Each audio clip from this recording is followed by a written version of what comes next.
If these tiny grooves on airplane tires fail for even 1 second, a landing plane can turn into a 300 kilometers per hour sliding accident.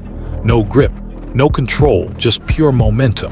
And the crazy part is you can barely even see them. So what are they actually doing? Think about this. A plane doesn't just land, it hits the runway at over 150 miles per hour, and it can weigh as much as 100 elephants. Now add one more problem: water. Because the moment the runway is wet, everything changes instantly. In the early days of aviation, pilots discovered something terrifying. On wet runways, planes would start sliding uncontrollably. It didn't matter how skilled the pilot was, the plane simply would not grip the ground. That problem had a name: hydroplaning, and it was deadly. So engineers tried something simple.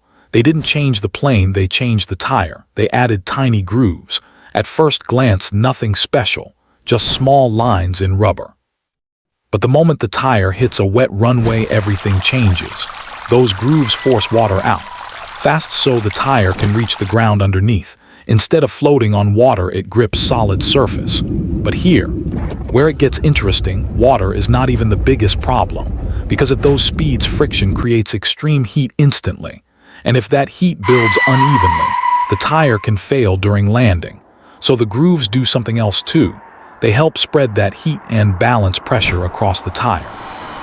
So no single point overheats and no single point breaks. It is not just grip, it is survival engineering.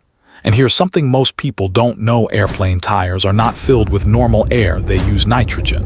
Because nitrogen is more stable under extreme heat and reduces the risk of explosion during landing. And even then, these tires are only used for a limited number of landings before they are replaced.